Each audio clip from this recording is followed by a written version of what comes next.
Si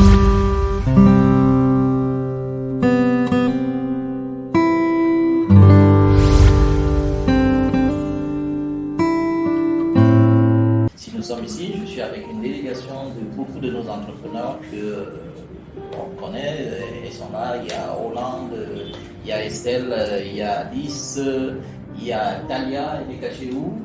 Il y a Talia qui sont là. Les domaines sont autant diversifiés. C'est le travail de CE2 aujourd'hui qui est une association qui fonctionne depuis 2006 en partenariat avec l'Institut européen de coopération et de développement, qui met en œuvre deux programmes particulièrement au Cameroun et dans d'autres pays d'Afrique et au Moyen-Orient. L'un de ces programmes, c'est Transform, qui est un incubateur pour les entrepreneurs agroalimentaires, et TPE, qui accompagne dans la généralité dans les domaines entrepreneuriaux et managériaux des entrepreneurs. Pour dire quoi, l'échec n'est pas une fin en soi. Il a connu au courant de sa vie des événements qui ont été suffisamment tragiques, qui auraient pu faire en sorte qu'elle abandonne toutes ses idées et ce rêve qu'elle avait de monter ces produits qui sont là aujourd'hui devant nous. Elle a commencé par d'abord des questions managériales où elle a renforcé suffisamment ses capacités. Après, c'est pas suffisant uniquement de savoir gérer, mais qu'est-ce qu'on gère? Il faut un produit qui est validé en termes de goût, en termes de qualité et qui se positionne comme une référence sur les produits étrangers qui nous submergent. Et aujourd'hui, Alice nous apporte cette solution. Et à travers le programme Transform qu'il a également accompagné sur ces aspects techniques, on a ce qui est aujourd'hui. Et qui suis-je pour parler d'elle alors qu'elle nous dira tout de suite. Merci Alice. Bonjour à tous et je vous souhaite encore une chaleureuse bienvenue ici dans cet espace qui est déjà une coutume à ce genre d'initiative, mais ici les stories se suivent mais ne se ressemblent pas. Raison pour laquelle ce matin nous allons évoquer, c'est une trajectoire atypique, mais celle qui est particulière à Alice Belmont, Moifo Prince. C'est comme ça que j'ai commencé à vendre les produits phytosanitaires. Je ne sais pas si vous connaissez un peu les pesticides et tout ce qu'on utilise pour les produits des champs, les insecticides, tout ça. Donc, j'avais ma petite boutique, je vendais. Mais très tôt, les organismes n'étant pas les mêmes, je n'ai pas eu assez de force comme les autres de tenir long dans cette carrière. Donc, j'ai d'abord, après une grossesse, j'ai eu une fausse couche et je n'ai pas directement lié à ça. Donc, c'était une première fois et puis je me disais, mais pourquoi? C'est comme ça qu'après, je me rends compte donc que j'ai été intoxiquée. À un point, c'était déjà très avancé. C'est comme ça que je fais l'inventaire de la boutique. Je vends le fonds à celui qui me livrait les produits, Jardin des agriculteurs. Donc, je lui vends le fonds et je ferme. Et c'est comme ça qu'il fallait que je me soigne parce que là, c'était vraiment, j'étais au bord. Donc, j'ai pris pratiquement 3 ans pour me soigner. Et comment est-ce que je l'ai fait? Il fallait que je cherche des plantes. Il fallait que je trouve des produits naturels pour pouvoir me désintoxiquer et tout. Il fallait que je suive des régimes alimentaires naturels. Donc, j'ai fait ça pendant pratiquement 3 ans. Et à la suite de ça, quand mes amis et mes voisins, tout ça, ceux qui me voyaient que j'étais carrément croulante, ils ont vu quelqu'une qui revivait encore. Et puis, ils m'ont demandé, mais c'est comment? Qu'est-ce que tu as fait? Comment tu as fait? C'est comme ça que je commençais à donner des petits conseils de santé.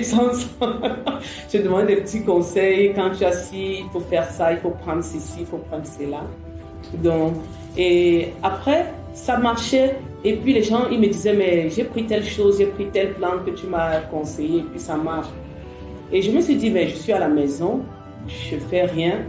Est-ce que je ne peux pas commencer à initier quelque chose pour pouvoir vendre et que ça me fasse aussi une source d'entrée? Donc c'est comme ça que je fais des des petites potions que je marche. Je sillonne, j'étais à Bafoussam, je sillonne Bafoussam partout, je propose mes produits. C'était pas facile, tu arrives et les gens t'insultent même. Tu arrives, quelqu'un prend 2 boîtes, il te dit vraiment viens la semaine prochaine. J'étais tellement contente même qu'on prenne 2 boîtes. Hein. Donc on me dit viens la semaine prochaine. Après je marche, l'argent du taxi, l'argent de téléphone et tout, ça dépasse même l'argent du produit. Donc mais quand cela ne tient, tu te dis non, il faut que j'avance. Donc c'est comme ça que j'ai commencé à faire. Un jour ma maman me pose la question, me dit mais tes choses que tu emballes, tu vends là, est-ce que quelqu'un paye ça et il revient encore payer? Un jour là, j'ai rendu dit merde, qu'est-ce que ça veut dire? Donc je me suis posé tellement de questions. Donc, et c'est comme ça que après quand les gens disaient envoie-moi encore, c'est fini, je dis ah, donc ça veut dire que ça peut quand même faire quelque chose. Je l'emballe dans des petites boîtes comme ça. Et puis quand mes enfants rentraient, c'était à la maison, on le faisait dans ma chambre. Chacun avait son lot d'étiquettes, il devait couper à la main. On devait coller un peu sur... Je me rappelle à ce moment, je ne connaissais même pas ce qu'on appelait code barre. Et moi-même, j'avais créé mon code barre. J'avais mis les initiales en bas et puis j'ai fait des traits dont je collais parce que j'avais entendu comme les codes barres sur les produits. Il fallait qu'il y ait un code barre sur mon produit. Donc c'est comme ça que je faisais. Les enfants avaient leurs étiquettes. Tu découpais, quand tu as fini de manger après l'école, tu prends ton lot, tu découpes et puis on colle, on emballe et tout et tout. Et le matin, je sors, je marche, je vends ce que je peux vendre, je rentre. Donc c'est comme ça que j'ai commencé et tout doucement, les choses commençaient à prendre. Apprendre un tout petit peu, moi j'apprenais, je disais ça prenait parce que là j'étais très très contente de savoir qu'il y avait quand même des gens qui étaient prêts à prendre mes produits. J'emballais, il y avait des curcuma, il y avait du gingembre, il y avait de la cannelle, j'avais toute une petite panoplie de produits. Donc après, je cherche donc à me rapprocher, je me disais mais est-ce qu'il y a des gens aussi qui font la même chose que moi? C'est comme ça que je vais donc à la Charte. La Charte qui est la chambre des artisans. On me dit la chambre des artisans. Je dis bon, il faut que j'aille là-bas. J'arrive à la Charte à Bafoussam et je rencontre Monsieur Guy. Je lui parle de moi, il voit un peu mes produits et il était même ébahi par ce que j'avais conditionné et tout. Il me dit mais ça fait combien? Je dis que non, ça fait juste peut-être ça faisait 6 mois ou maxi 1 an. Il dit waouh, mais c'est très bien. Moi aussi j'étais très contente de voir que quelqu'un voit ce que je fais et dit que c'est très bien. Donc il me dit non, je vais t'amener quelque part où tu vas essayer de te perfectionner. C'est comme ça que le même jour, je lui dis non, allons aujourd'hui. Parce que là, je suis sortie pour ça, je vais rencontrer les gens qui font dans le même domaine que moi.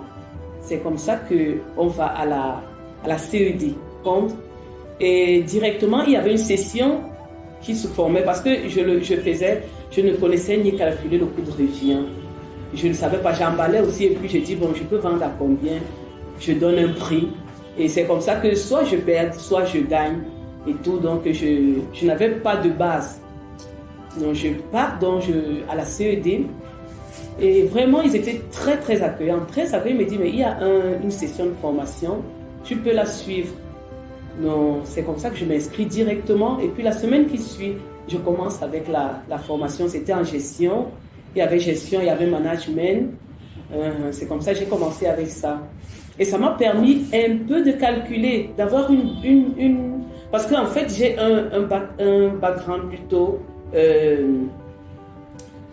comment je peux dire, littéraire. Voilà. J'ai un baccalauréat A4. Donc j'ai un baccalauréat littéraire, donc je ne connaissais rien de ce que c'est que la gestion et tout.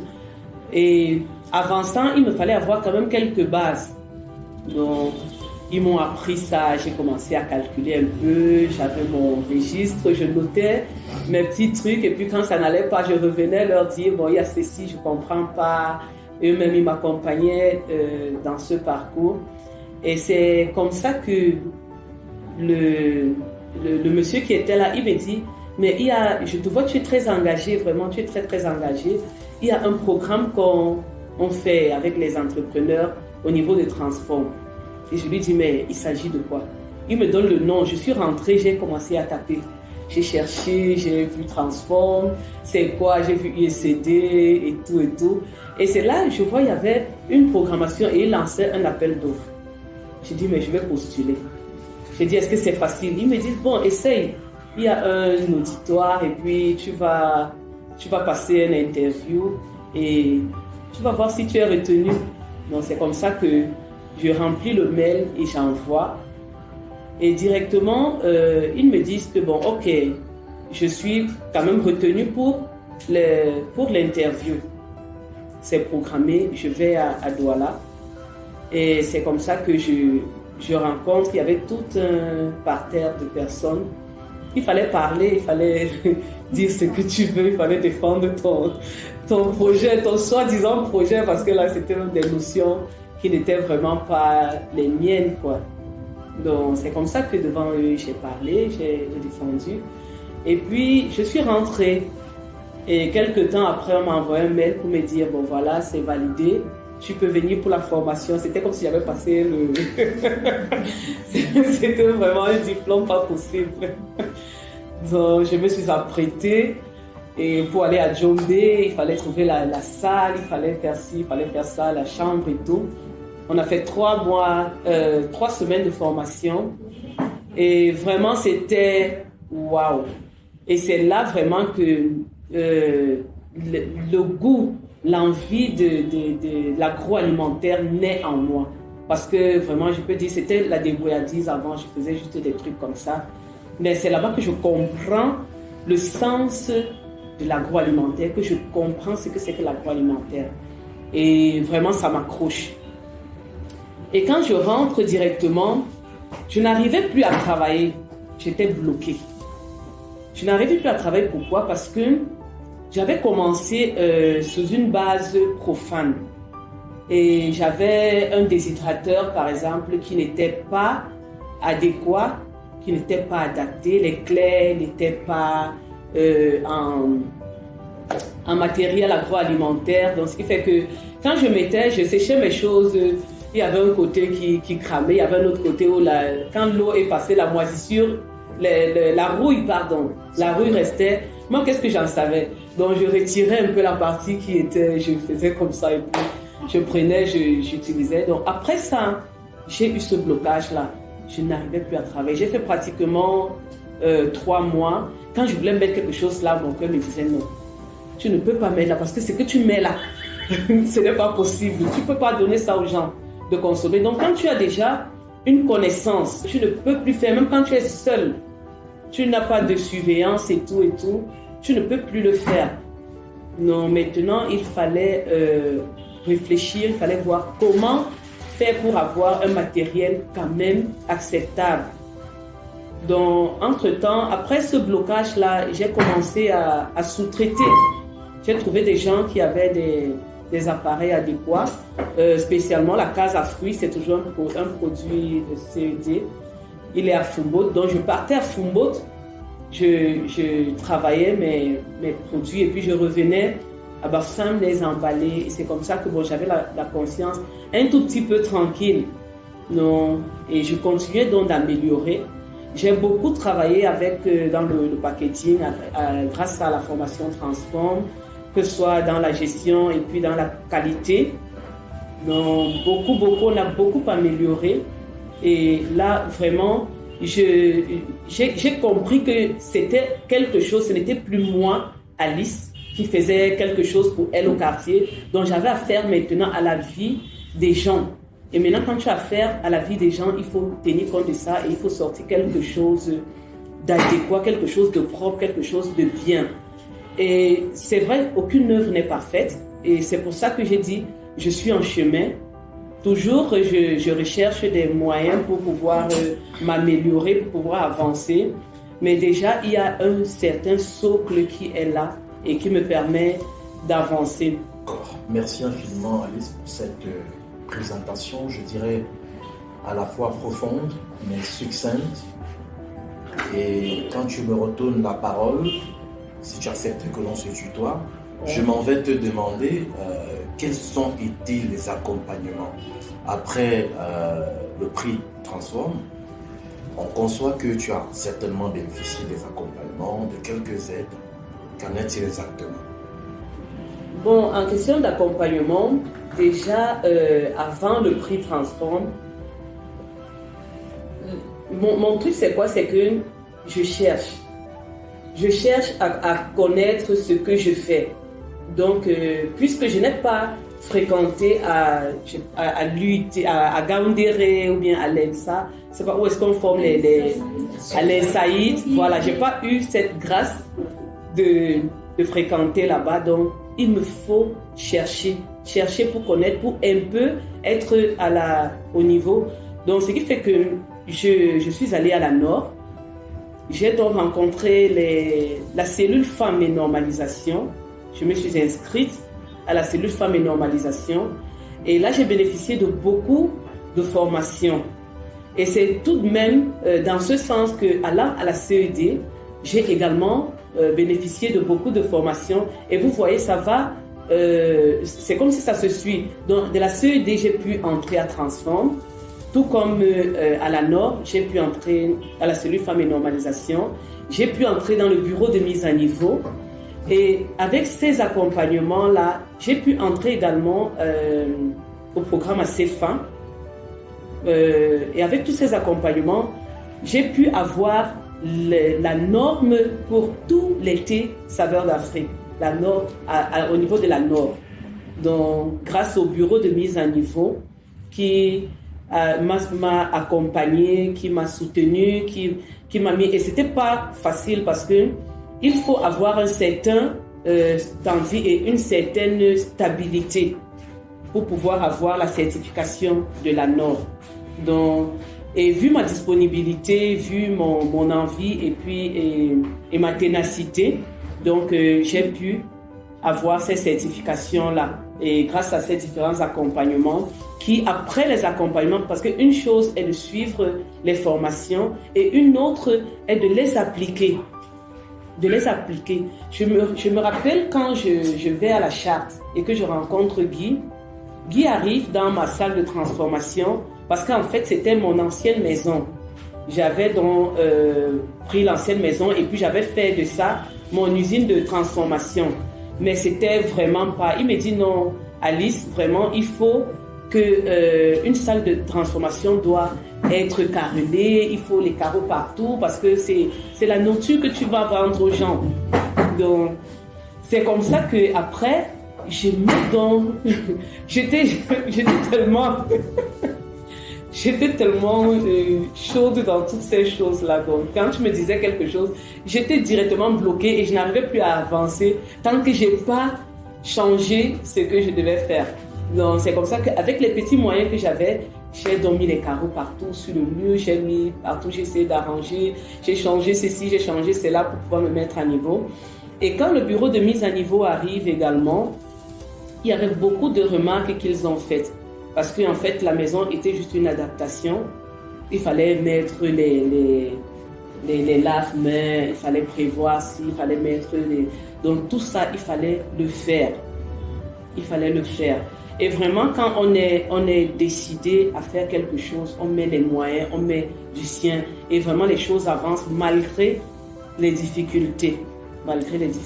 Donc, voilà les différents programmes qui m'ont accompagné. Et il y a aussi le MINMESA, mon ministère de tutelle, qui m'a beaucoup accompagné. Et par le biais aussi de l'APME, dont j'ai reçu beaucoup d'accompagnement grâce à eux. Et c'est avec la fusion de tous ces savoirs-là que j'ai essayé tout doucement à me mettre à jour. Et les ondes de sauge, menthe et oseille. Et ça, c'est le thé des femmes. Parce que la sauge, c'est l'ami de la femme. Donc, ouais, c'est l'ami de la femme. Et ça permet également d'éviter les bobos avant et pendant la ménopause. Donc, la sauge, c'est vraiment l'ami de la femme. Et cette combinaison, elle est juste intéressante dans la bouche. C'est waouh. Oui. Alors, je suis Roland de Mizinji. Moi, ma saveur préférée, c'est la rouge. Ok, oseille clou de girofle.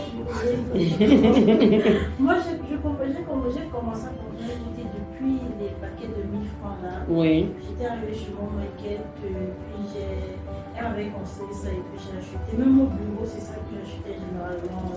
J'ai envie de comprendre pourquoi est-ce que vous avez décidé de faire oseille et tout, genre, alors que les gens font les jus d'oseille partout et tout. Vous avez préféré transformer ça en thé. Pourquoi est-ce que vous avez préféré transformer ça en thé? En thé. Bon, parce que les gens prennent des boissons chaudes. Et puis, on y a mis également du clou de girofle, qui est un antiseptique. Et là, la combinaison, c'est parfumé de clou de girofle. Cette combinaison-là était non seulement agréable à la bouche, mais également les bienfaits pour l'organisme étaient importants. Donc, c'est vrai, ce n'est pas des médicaments qu'on vend, parce que quand tu vas déjà sur la ligne de la santé, c'est un peu un terrain un tout petit peu dangereux, mais nous savons tous les vertus, que ce soit du clou de girofle ou bien de l'oseille. Donc voilà un tout petit peu.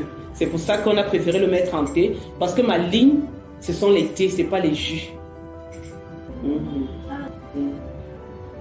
Et quand tu parles des boissons chaudes, je dirais que c'est à point nommé, surtout le climat qui prévaut devrait donc être un élément de motivation pour en consommer davantage. Une autre question dans le... Oui, il y a un doigt. Voilà. Merci. Oui. Moi, c'est Nickel, c'est Mekaï. Je suis apprenante à Euler. Je voulais te demander quelle est la particularité de saveur d'Afrique. Parce que nous avons une pléthore de thé dans nos crayons. Quand nous arrivons, nous avons l'embarras. Bon, mais c'est la première fois pour moi de comment ça. J'ai le thé vert. Oui. Bon. Ok. Merci. Là, merci. Merci. Continuer dans la même lancée. Donc, je voulais demander quelle est donc la particularité, qu'est-ce qui va vous pousser à choisir saveur d'Afrique plutôt qu'un autre thé qui se trouve dans les thés. Ok. En fait, la particularité de saveur d'Afrique, c'est que ce sont les produits naturels. Ce que vous avez ici, là, si on vous parle du gingembre, ce n'est pas des arômes de gingembre, mais c'est du gingembre pur. Donc déjà, au niveau de votre santé, vous êtes sûr de ce que vous consommez. Vous êtes sûr que ce que vous consommez, c'est un produit naturel, donc un produit sain. Et un produit qui est travaillé vraiment de manière saine. Donc ça, c'est la spécialité des produits saveurs d'Afrique et de l'entreprise d'ici. Et la grâce également que j'ai eue, c'est que le personnel avec qui je travaille, on a la même vision. Donc eux aussi, ils mettent vraiment du leur pour que les produits soient le plus sains possible. Avec tous les produits saveurs d'Afrique, nous avons, c'est ça aussi le Corona. Donc vraiment, on dit qu'il y a quelque chose, malheur est bon. Ça a permis également d'ouvrir les portes des saveurs d'Afrique, ça c'est vrai parce que on n'avait pas nos habitudes alimentaires ne sont pas tellement en consommation thé, c'est pas vraiment ça dans nos habitudes alimentaires. Donc la pandémie du Corona est venue donc permettre à Saveurs d'Afrique d'ouvrir son marché. Maintenant, les gens ont pris goût et les gens savent également que bon voilà, si je veux un produit naturel, je veux un produit sain, je veux vraiment boire ce qui est écrit, ils savent qu'ils peuvent avoir cela dans les produits Saveurs d'Afrique. Et pour le moment, où vous pouvez trouver les thés Saveurs d'Afrique, vous pouvez les trouver dans toutes les boutiques déjà made in Cameroun, que ce soit Yaoundé, que ce soit Douala. Vous pouvez les trouver dans les boulangeries Saker à Douala.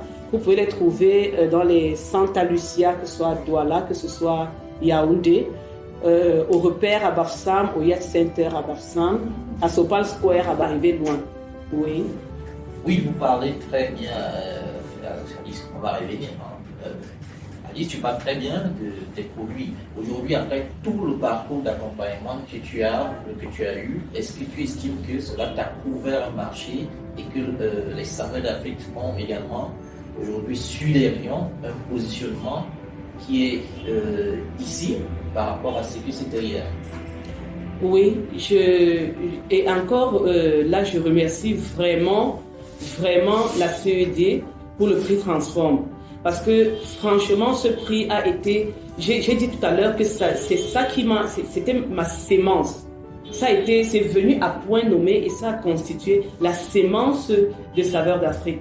Donc, et à partir de ce prix-là, ça m'a permis d'entrer dans certaines grandes surfaces qui ont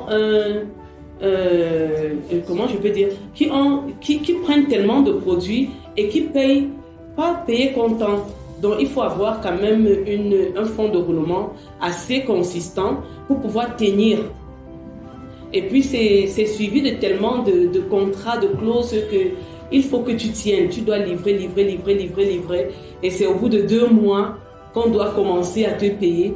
Vous voyez que si vous n'avez pas un fonds de roulement assez solide, vous ne pouvez pas entrer dans ces supermarchés. Je prends par exemple Carrefour, ou bien Carrefour surtout qui a un système de paiement assez long. Et sans publicité là. Ouais, sans publicité. Et qui pourtant prend les produits tout le temps.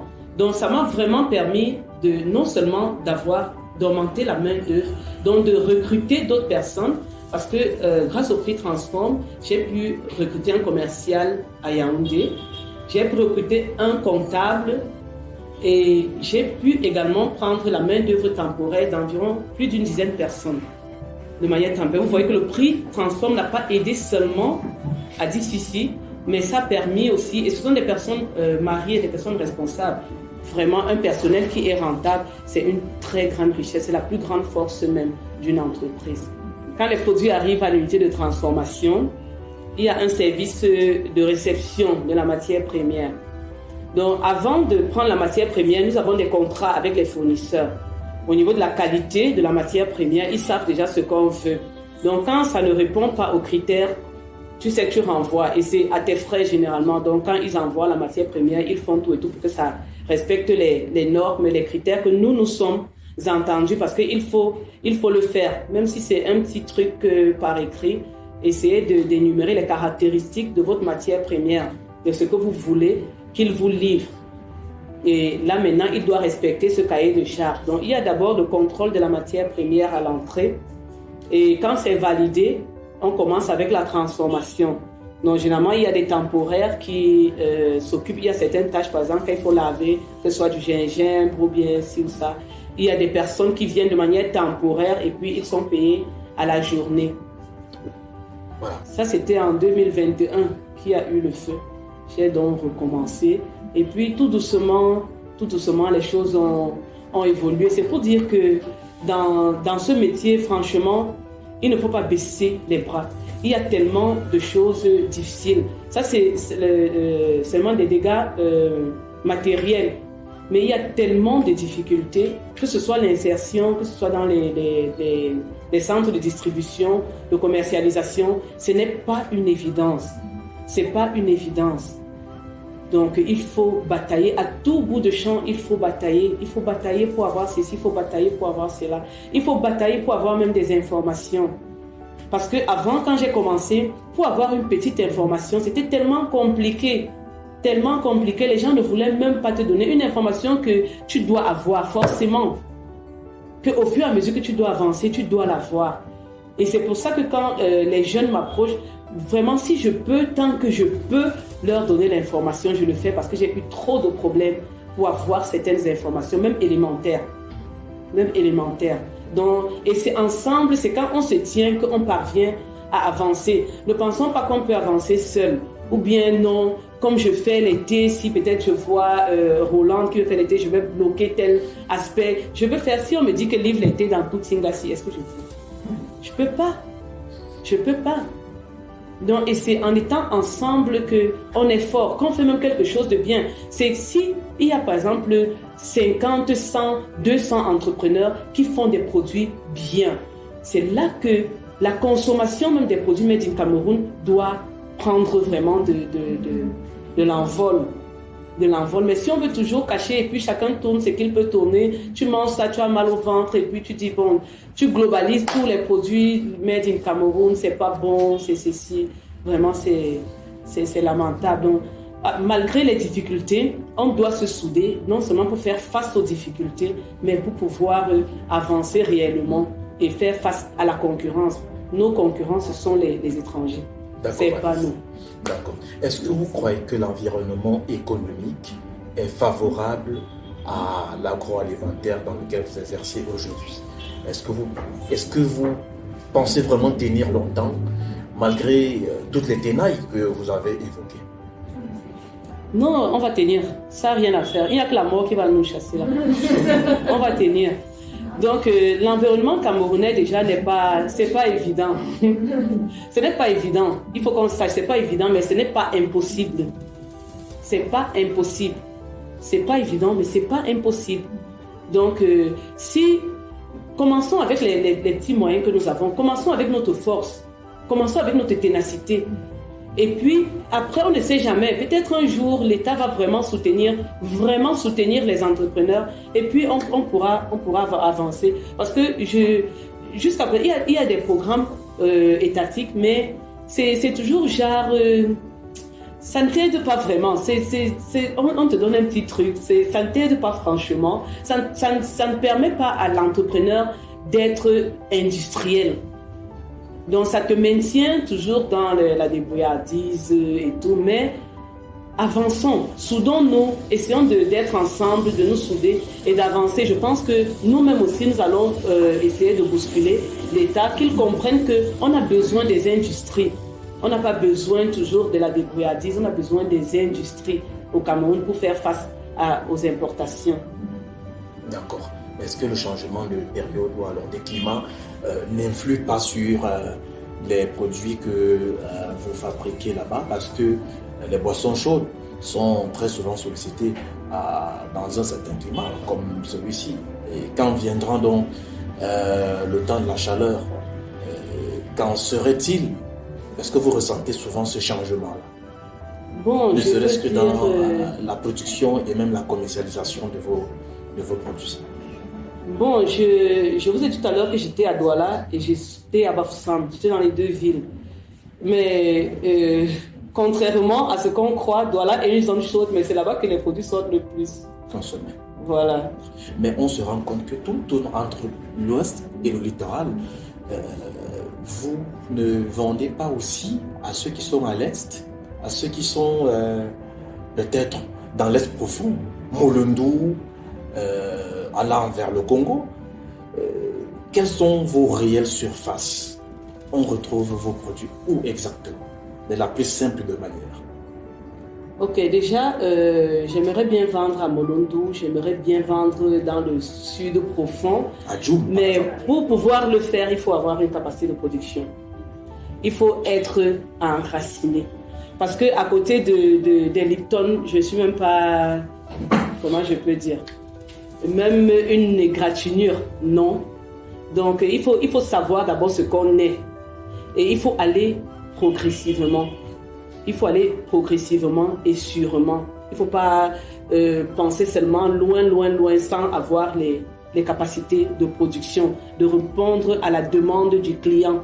C'est pour ça que nous essayons d'explorer le marché au fur et à mesure que nous avançons également avec nos capacités de production.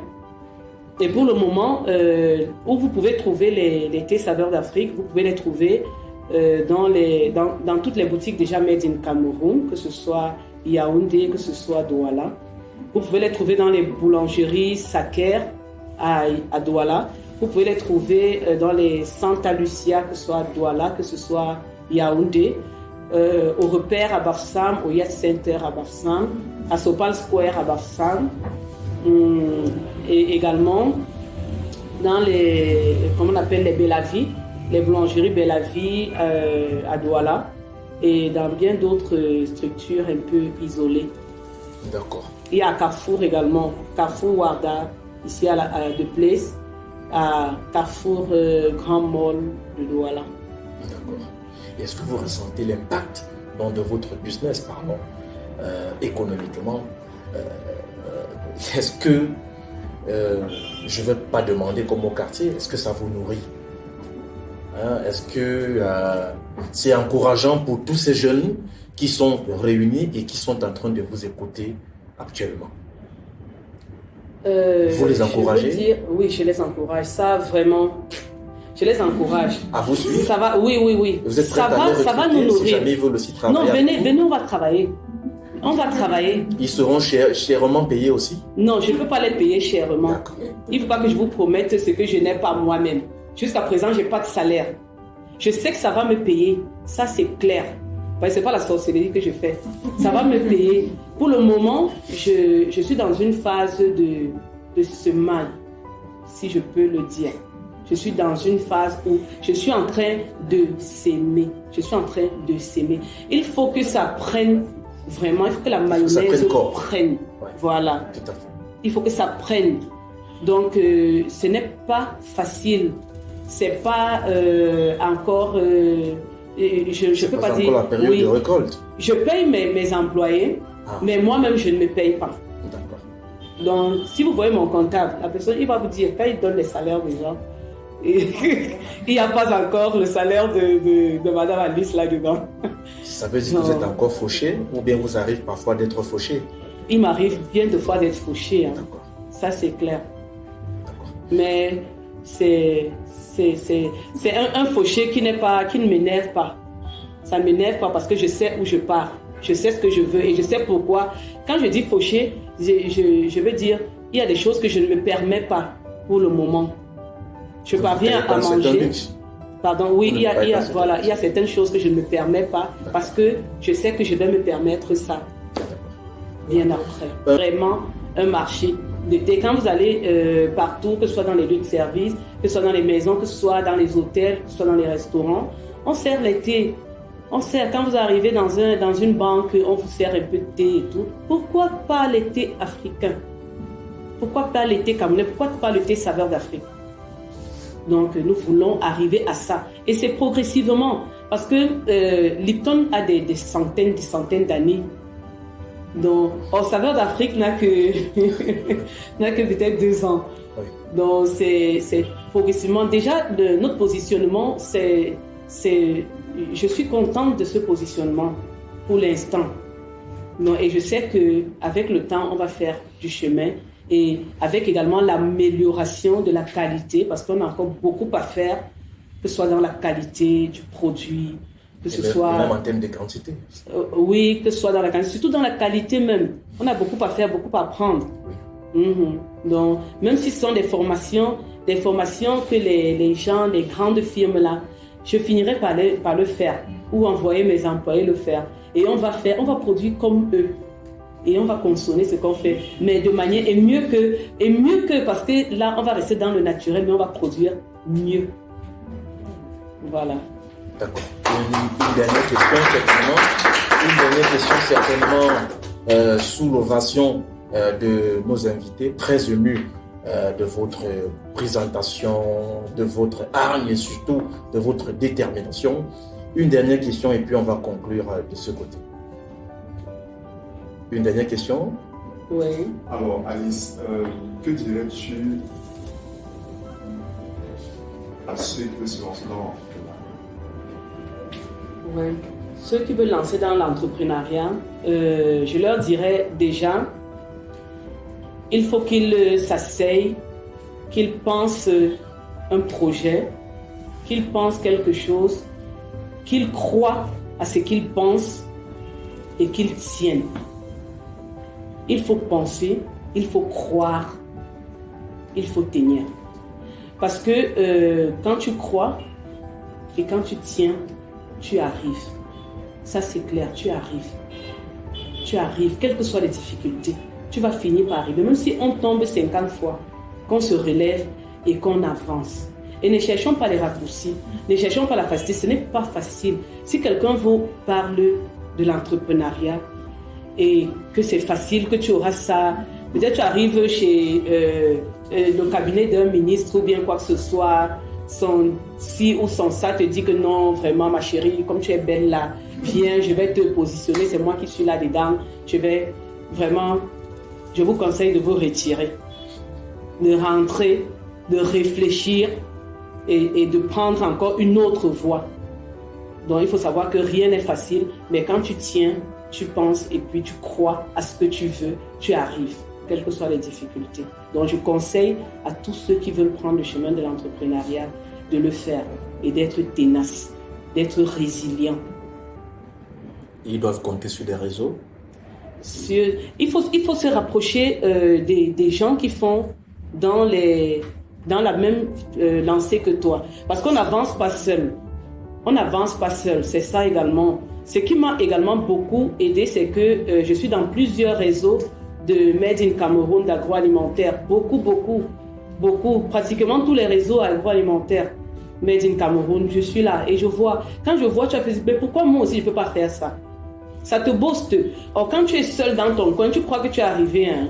C'est quand tu sors là, tu regardes, là, tu as même honte, tu caches souvent tes produits, même tu te dis, mais tiens, ce que je faisais là, je croyais que j'avais fait quelque chose, c'est même quoi. Donc, et ça te permet de te challenger, ça te permet d'avancer. Donc il faut rencontrer les autres également. Je voudrais également raconter ce que Alice dit, qu'ils viennent à CED, comme entreprise de développement. Exact. À CED, on forme, on accompagne, on coach les entrepreneurs, exact. Et les porteurs de projets. Il y a des formations initiatiques à l'entrepreneuriat, pour ceux qui veulent se lancer, pour ceux qui veulent percer dans l'entrepreneuriat. Et il y a également des formations pour ceux qui veulent progresser dans ce domaine-là. Il y a un service, il y a une équipe de coachs pluridisciplinaires qui vont les aider à pouvoir réussir dans ce domaine. Exact. Et comme Raymond le dit, c'est la CED qui est ma première. Donc c'est à la CED que je fais mes premiers pas de formation. Il faut bien le dire. Et c'est là que ça me donne le goût des formations. Parce que quand tu arrives déjà dans cet endroit-là, ça se suit. Tu ne t'arrêtes pas juste là, ça se suit et ils sont disponibles. Et vraiment, j'ai rencontré depuis mon parcours là, c'est vraiment une équipe assez simple. Parfois, on a peur de les rencontrer. C'est une équipe assez simple, assez ouverte, assez accueillante, assez disponible. Donc, ils sont prêts à vous accompagner partout où vous voulez. Si vous voulez arriver, ils vont vous accompagner. Voilà, sérieux. Jusqu'au coaching. Hein. Voilà. D'accord. Merci Alice. En espérant que nous avons épuisé, si ce n'est la totalité, mais l'essentiel des questions et des préoccupations que nourrissaient nos chers invités très aimables qui se sont rendus ici pour acclamer, applaudir, soutenir et surtout suivre Alice en voie au pays des merveilles. Donc, je voudrais donc conclure cet atelier déjà en remerciant tour à tour la principale organisation Yoline qui nous permet d'être ici chaque mois pour découvrir une figure, pour découvrir une merveille telle qu'Alice. Et Rolande qui était déjà passée par ici, elle a subi cet exercice avec brio et maestria. Nous voulons aussi remercier toute l'équipe qui accompagne Alice. Je pense à Raymond Mounda, que je vous conseille d'importuner juste après cette séance. Immense plaisir de vous avoir reçu ici dans cette somptueuse salle à laquelle nous nous habituons déjà. Alice s'appuie sur la persévérance, la science, la substance, la patience et la détermination.